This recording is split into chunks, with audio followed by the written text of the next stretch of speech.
Hi friends, ಎಲ್ರಿಗೂ ನಮಸ್ಕಾರ.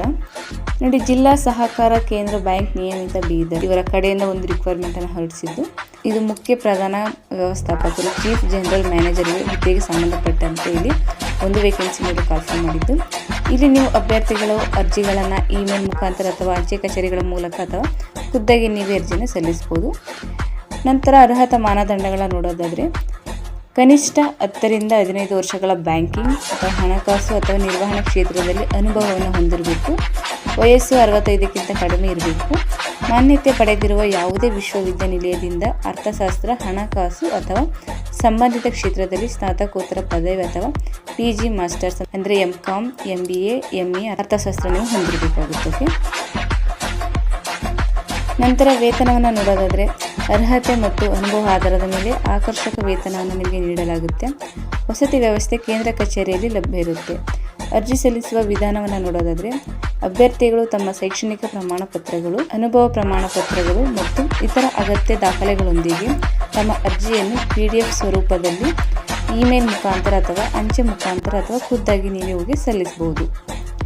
ನಂತರ ವಿಳಾಸವನ್ನು ನೋಡೋದಾದರೆ, ಮುಖ್ಯ ಕಾರ್ಯನಿರ್ವಹಣಾಧಿಕಾರಿಗಳು, ಜಿಲ್ಲಾ ಸಹಕಾರ ಕೇಂದ್ರ ಬ್ಯಾಂಕ್ ನಿಯಮಿತ ಬೀದರ್ ಕೇಂದ್ರ, ಬಸವೇಶ್ವರ ಚೌಕ ಬೀದರ್ 585401. ಅರ್ಜಿ ಸಲ್ಲಿಸಲು ಕೊನೆಯ ದಿನಾಂಕ 6/3/2025ಕ್ಕೆ ಲಾಸ್ಟ್ ಡೇಟ್ ಇರುತ್ತೆ. ಇವರ ಸಂಪರ್ಕ ವಿವರವನ್ನು ನೋಡೋದಾದರೆ, ಜಿಲ್ಲಾ ಸಹಕಾರ ಕೇಂದ್ರ ಬ್ಯಾಂಕ್ ಬೀದರ್ ಇವರ ಕೇಂದ್ರ ಕಚೇರಿಯಾಗಿರುತ್ತೆ. ನಂತರ ಇಲ್ಲಿ ಕಾಣ್ತಿರೋಂಥ ಮೊಬೈಲ್ ನಂಬರ್ಗೆ ನೀವು ಡಯಲ್ ಮಾಡಿ ಇದ್ರ ಬಗ್ಗೆ ಇನ್ನೂ ಹೆಚ್ಚಿನ ಮಾಹಿತಿಯನ್ನು ನೀವು ತಗೋಬಹುದು.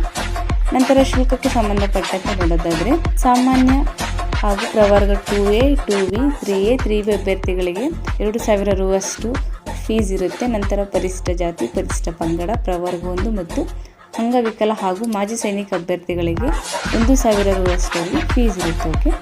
ನಂತರ ಕೆಲವು ಸೂಚನೆಗಳನ್ನ ನಾವು ನೋಡೋದಾದರೆ, ಡಿಮ್ಯಾಂಡ್ ಡ್ರಾಫ್ಟ್ ಅಥವಾ DDಯನ್ನು ಮುಖ್ಯ ಕಾರ್ಯನಿರ್ವಹಣಾಧಿಕಾರಿಗಳು, ಜಿಲ್ಲಾ ಸಹಕಾರ ಕೇಂದ್ರ ಬ್ಯಾಂಕ್ ನಿಯಮಿತ ಬೀದರ್ ಇವರ ಹೆಸರಿನ ಮೇಲೆ ನೀಡಬೇಕು. ಅರ್ಜಿ ನಮೂನೆಯನ್ನು ನಮ್ಮ ಬ್ಯಾಂಕ್ ವೆಬ್ಸೈಟ್ ಮುಖಾಂತರ ಡೌನ್ಲೋಡ್ ಮಾಡಿ ಭರ್ತಿಯನ್ನು ನೀವು ಮಾಡಬೇಕಾಗುತ್ತದೆ.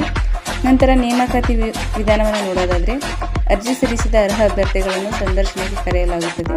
ನಂತರ ಅಭ್ಯರ್ಥಿಯ ನೇಮಕಾತಿಯು ಆಯ್ಕೆ ಸಮಿತಿಯ ನಿರ್ಧಾರವನ್ನು ಆಧರಿಸಿರುತ್ತದೆ. ಓಕೆ. ಸೊ ಇದಿಷ್ಟು ಈ ಒಂದು ರಿಕ್ವೈರ್ಮೆಂಟ್ ಸಂಬಂಧಪಟ್ಟಂತೆ ಮಾಹಿತಿ ಆಗುತ್ತೆ. ಸೊ ಇಂಟ್ರೆಸ್ಟ್ ಇರೋರು ಅಪ್ಲೈ ಮಾಡಿ. ಹೀಗೆ ಹೆಚ್ಚಿನ ಜಾಬ್ ಟಿಪ್ಸ್ಗಾಗಿ ನಮ್ಮ ಯೂಟ್ಯೂಬ್ ಚಾನಲ್ ಸಬ್ಸ್ಕ್ರೈಬ್ ಮಾಡಿ ಸಪೋರ್ಟ್ ಮಾಡಿ ಫ್ರೆಂಡ್ಸ್. Thank you.